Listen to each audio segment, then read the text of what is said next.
Your mind and body work best when they are on the same team, but it's challenging to keep your mind focused on one thing at a time. There's so many ways that you can get distracted, and sometimes it can affect your physical performance.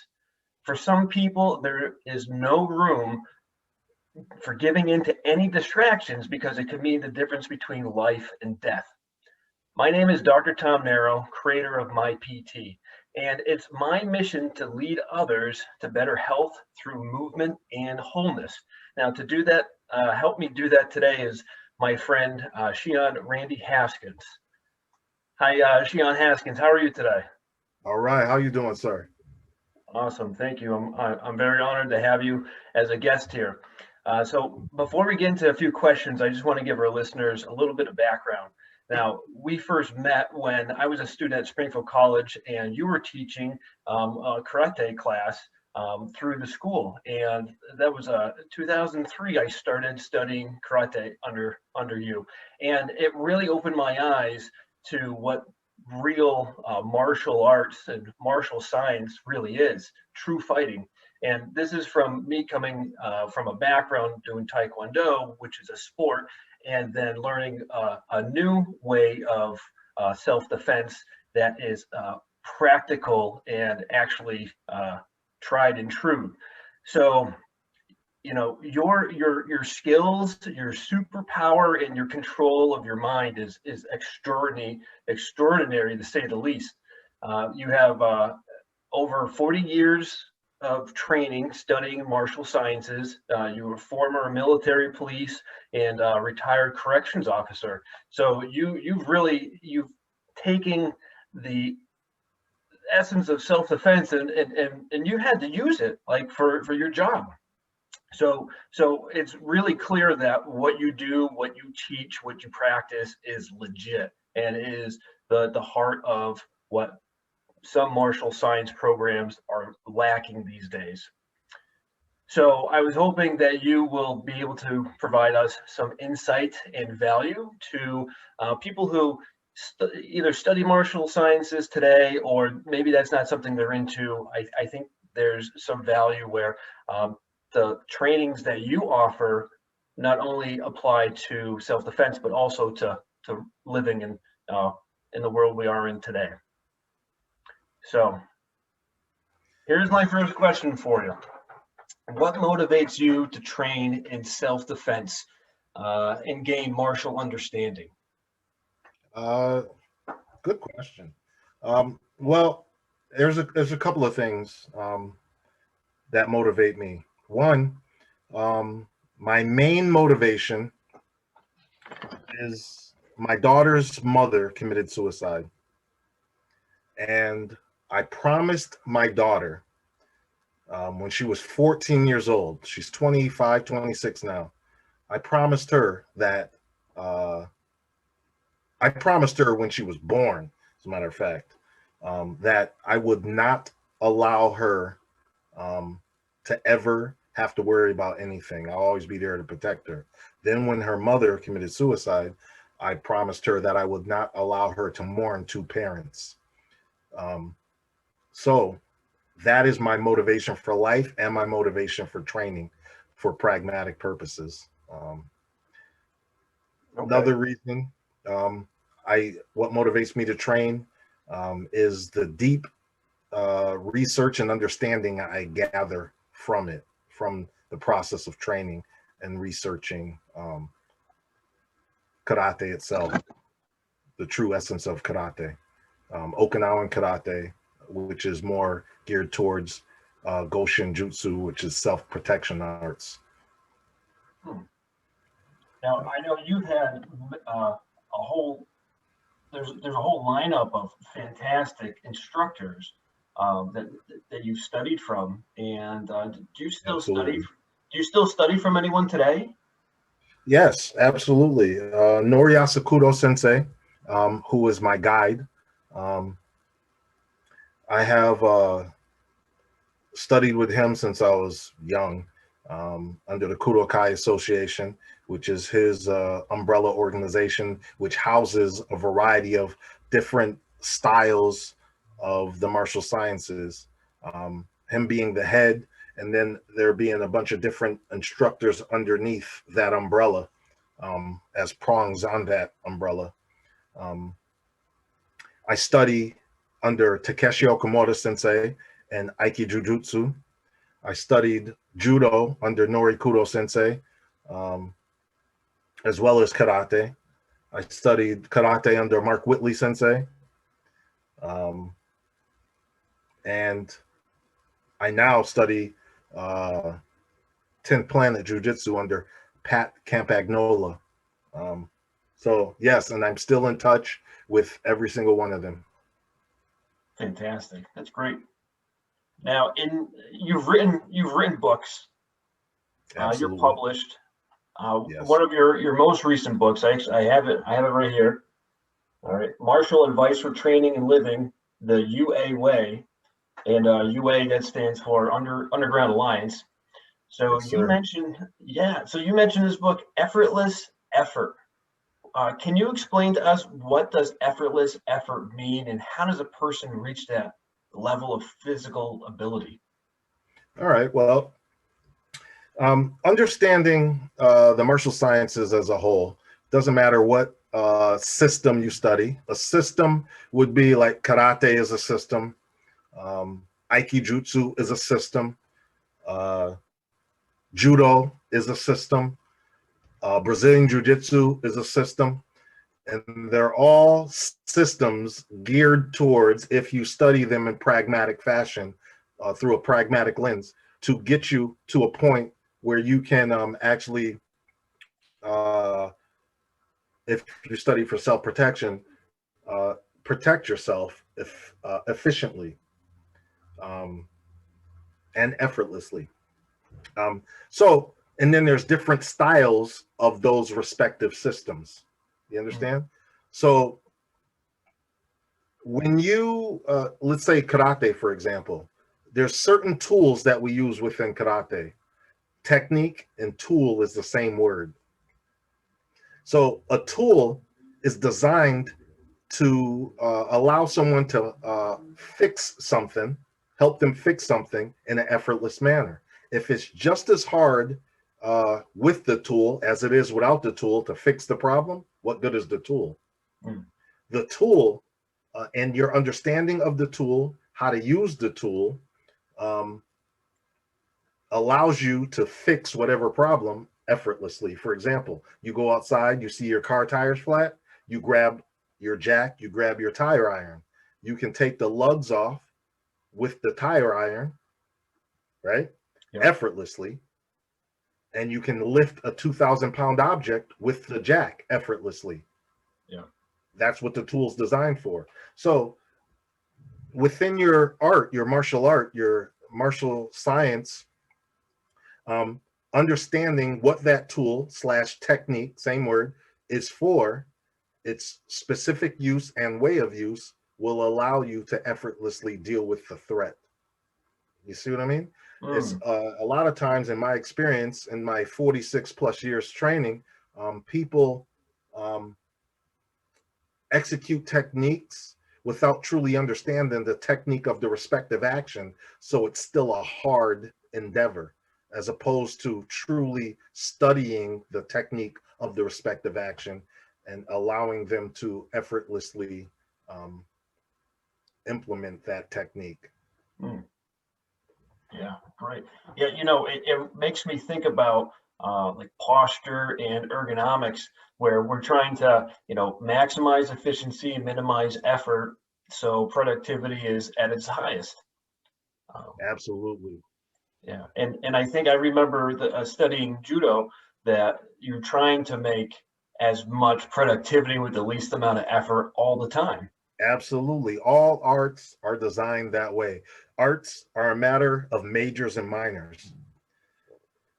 For example, karate majors in striking, whether it's punching, kicking, open hand striking, all these different strikes, and minors in everything else. And it uses its minor to achieve its major. You see what I mean? So we'll use a throw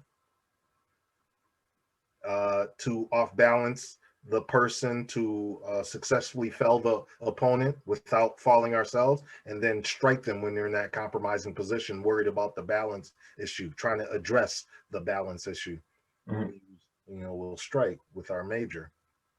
Um, so, and it's all effortless through that understanding of leverage and all those things. So everything that you study, the process of training itself is designed to help you explore those aspects of it instead of just going in and performing techniques over and over again and getting a good sweat. Mhm. We endeavor to go into our Martial Science Research Association, Hombu Dojo, and study the leverage points and the balance points and the all these things that help us maximize our potential. Mhm. You know, so yeah, there's so much that go along in the arts that that's what my new book discusses a lot about, as opposed to just getting a good sweat and really not learning anything. Okay, great. Yeah, looking forward to it. So I got another question for you. For the people who don't study martial sciences, what advice do you have for them to support their physical endeavor or the confidence of keeping active?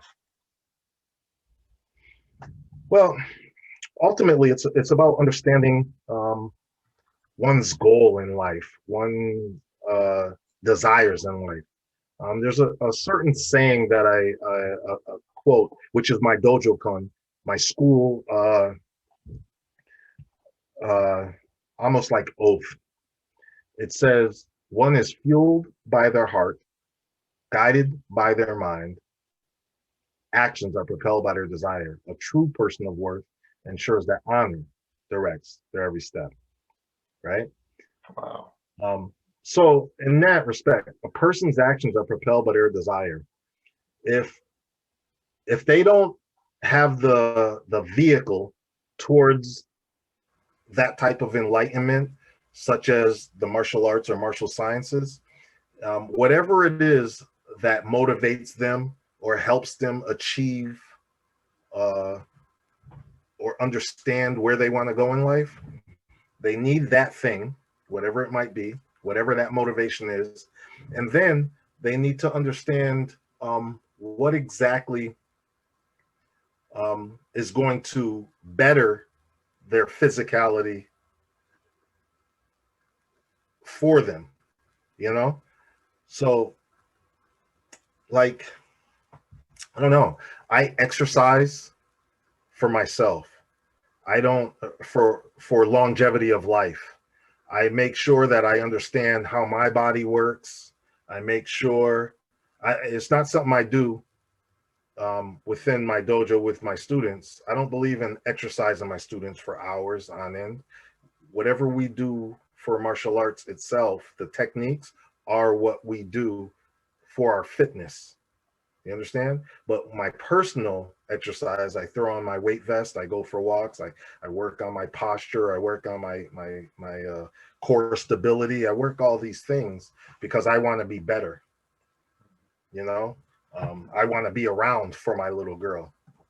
You know, so people need to find that motivation, um, whatever it might be that motivates them, whether it's they're taking care of their children or whatever it is, Hmm. and then set up their life in such a way where they're going to enhance that through their exercise or whatever routine they put together or have somebody put together for them. Seeing people like you who actually can teach them about their body and how to improve their body is very important. Yeah, thank you. Yeah, I agree. Now, I've heard you say a couple times before, more than a couple, but I'm going to paraphrase just for the sake of this recording. But you mentioned that the most powerful thing that a person possesses is a focused mind, right? Absolutely. So, can you show us a brief example of something that you practice to help you focus your mind? Uh, there's You know, people living life, you know, and not giving up is you know, waking up in the morning and thinking what I got to do that day, how certain obstacles are in my way, where it might block me from being able to complete my tasks, and then navigating those problems and successfully overcoming those problems is is my way of focusing myself. You understand? Doing things, just training itself.